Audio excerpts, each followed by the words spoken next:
Well, Fura Gear knives.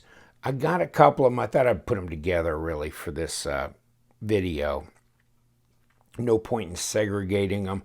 I got both of these knives from Fura Gear, from the owner who sent them to me saying, I want you to test them if you could. And I think he'd seen some of my previous test results, because we've done, 30 some batches. And in some of the early batches, we had a Fura Gear knife in titanium.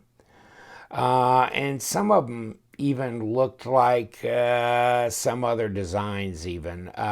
Maybe a little bit of a knockoff here or there. But these are not, that I'm aware of. And he saw that also they were claiming D2 and it wasn't D2 steel, okay? So it was like 8CR. So he sent these to me saying, okay, we think we've got the correct steels, and could you, have them analyzed, the PMI gun, as I call it, XRF, whatever, analyzer, XFR, XRF analyzer gun. So I sent them in to get them tested, and they are true as advertised. This is D2. This is AUS8A. So we did do the testing on these. Fura Gear 210, supposedly in D2. And yes, the results say D2. Vanadium, chromium, iron, all the ingredients, yes, it checks out as D2.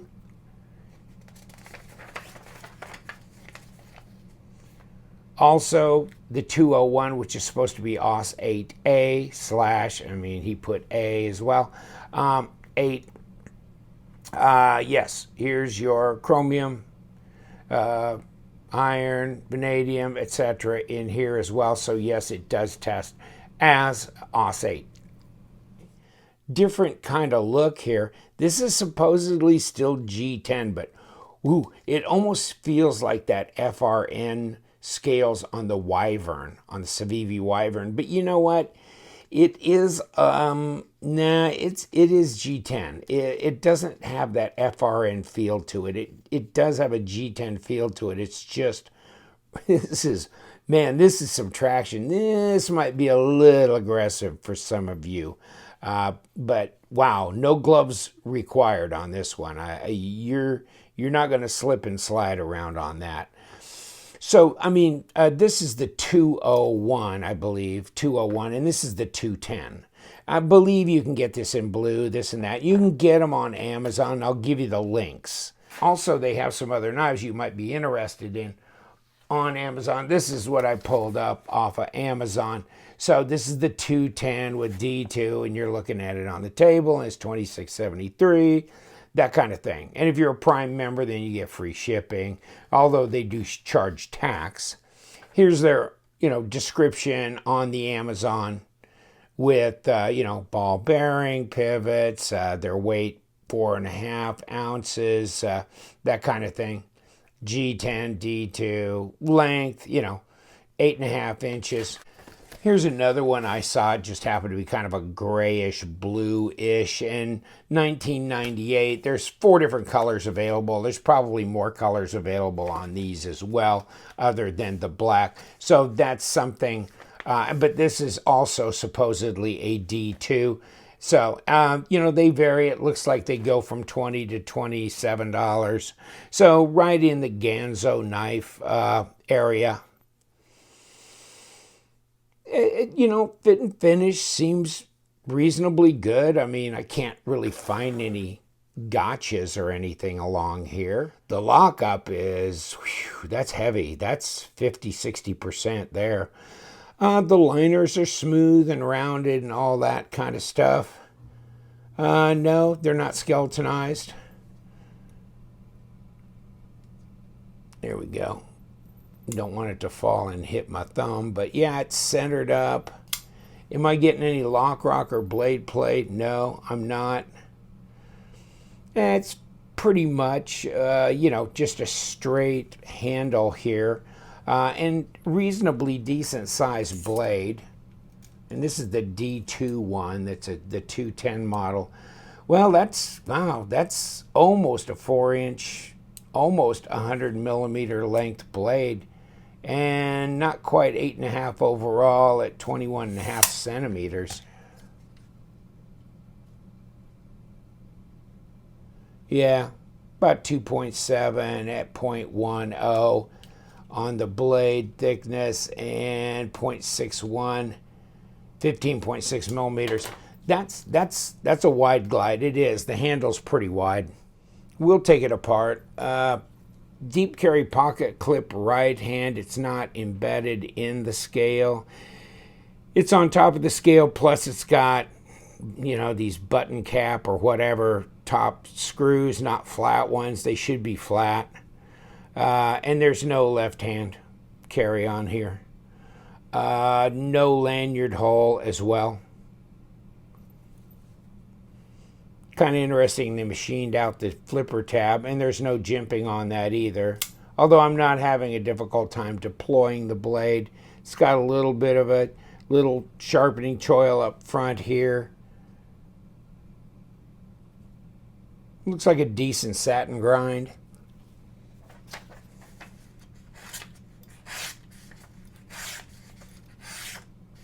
Okay, next. The 201 in AUS8, and that's really sharp as well. That's a Tanto there. So different feel on the G10. The 210, a smoother, yet there is, you know, some texturing here. This is really aggressive texturing. Kind of an interesting way that this narrows and then flares back out at the end. And they're close to the same length, but this is more like a little under 3 3/4 at 91, but 8 1/4 overall at 21 centimeters. So now this is shorter actually. Okay, yeah, it is. Let's see what the weight is on these.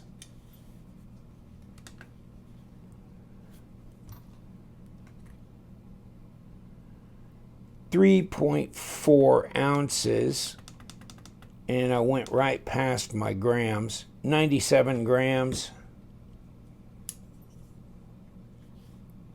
116 grams. Well, it's definitely heavier. 4.1. 4.12. So this is actually lighter and not as long either. The handle looks the same length. Ergos on the 201 are fine. You know, it's pretty neutral there. It's easy to get a hold of. Reverse grip. Feels comfortable as well. Not a problem. Yeah, this is fine. Reverse grip, yeah, not a problem. They don't give you a lot of pass-through here, although the liner itself is not that difficult to push aside. I'm still kind of experimenting where to disengage it. Here, here, or here. Seems like the further back I get, the better off it works without trying to cut myself. Let's try the 201. Where are we on? Oh, well, that just, yeah, that kicks away really a lot quicker. Probably more of a fidget factor, that's for sure. Yeah. You can see how that works right there. So, yeah, it's over that detent ball quick, too. So, no blade play, no lock rock on that either. Kind of hard to see these black ones under the light. They kind of, you know, texturing kind of disappears. But yeah, that's rough stuff. Nothing to deploy the blade other than the flipper tab on that 201 or on the 210 because they just disappear into the scales. You know what I'm saying? Detent. Wow.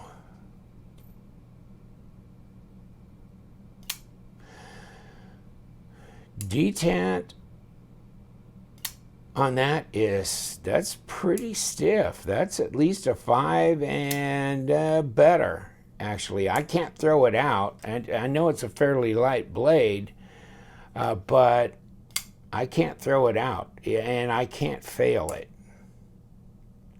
I'm pull, pull, pull, pull. Ooh, yeah, that's pretty good. Let me see. Not the same detent. This is lighter. This is lighter, even though I tried to fail it. Okay, I can. Yeah, I can fail it. But swings open real easy. Drops real easy as well. Okay, yes. Yeah, that's a lighter detent. This is probably about a 4.5.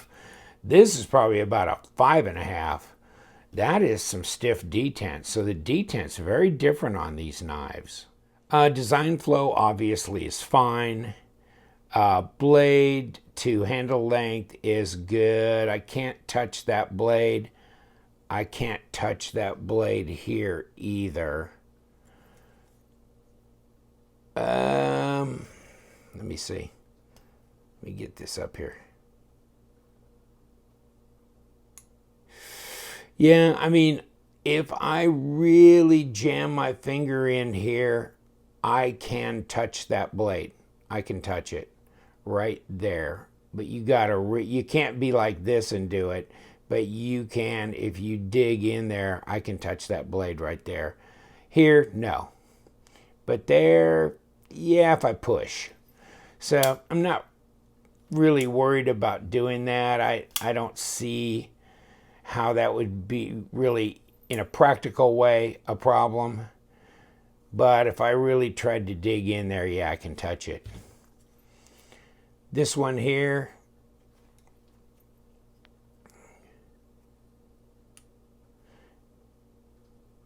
yeah, I can touch.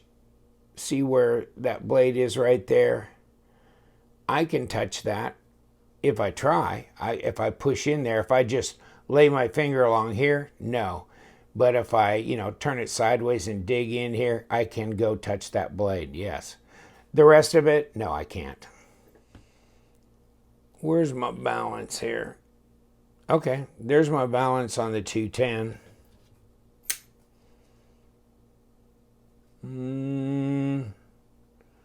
There's the balance point on the 201. I'm kind of far back. Well, I want to take one of them apart. I don't want to take both of them apart. So I think, and I've got entree to both sides on here. Let's just do this one.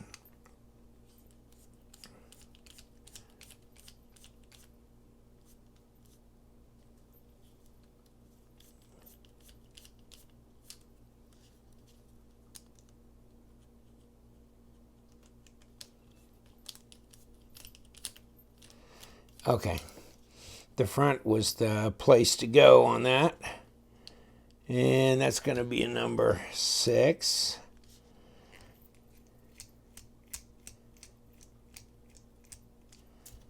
That's going to be it. It's all going to fall apart.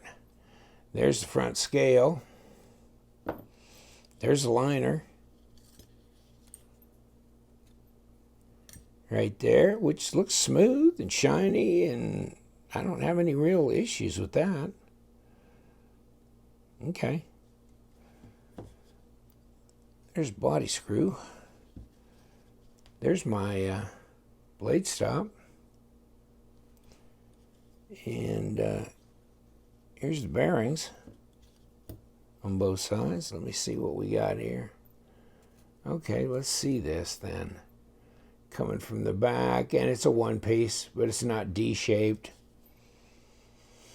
And no skeletonizing either. So we put that back in there. Put our bearings there.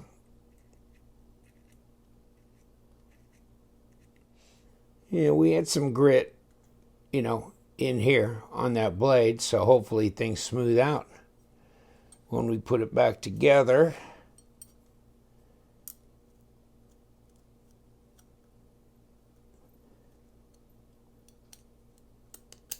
There we go.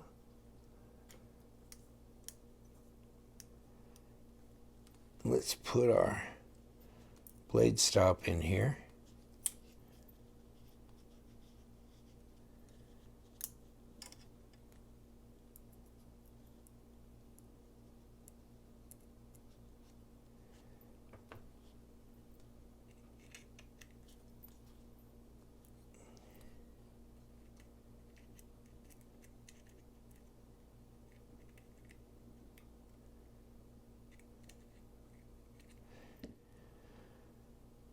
Now let's put our liner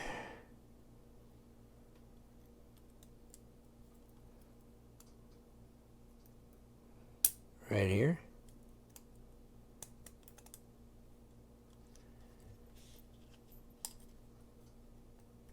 And our scale. And our pivot.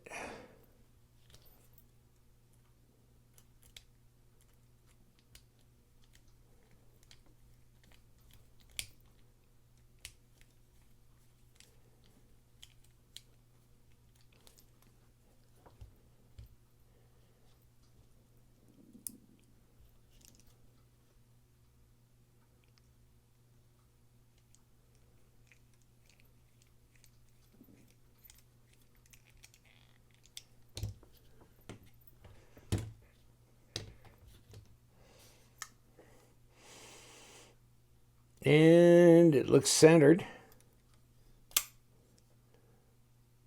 Oh, there's no blade play.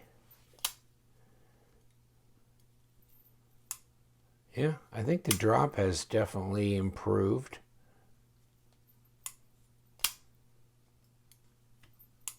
On this one. So done with the Fura Gear D2 or AUS8A.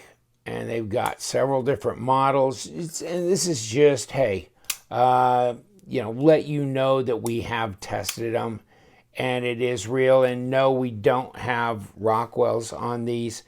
And I don't know when I'm going to be able to get Rockwells again, but I can at least get the PMI testing done so we can tell if it's real D2, real AUS8, real whatever it is. So we can do that. But no, I don't have Rockwells, and so I don't know how hard the blade is. And hopefully not too distant future, we'll get that all squared away again, and we can do that on our testing as well. If there's something in the Fura Gear line that you're interested in buying and you just were unsure about the materials, that kind of thing, okay, maybe we've answered some questions. It's not that I'm pushing their brand. It's just that I'm saying they're there. They're at a reasonable price. The quality seems reasonable to me in comparison with a lot of the other G10 budget flippers out there. So, don't let me hold you back or don't be intimidated. You can get them on Amazon. They're readily available, different colors. So have at it. Fura Gear, yeah, they're a player in the market as well. And then it boils down to, do I like the design, that kind of thing? And you're not taking a huge chance at $20 to $27 regardless. So they do have bearings. They seem to function fine. And I'll leave you to it. Thank you so much for hanging out. Fura Gear, we love those knives. So you guys stay sharp.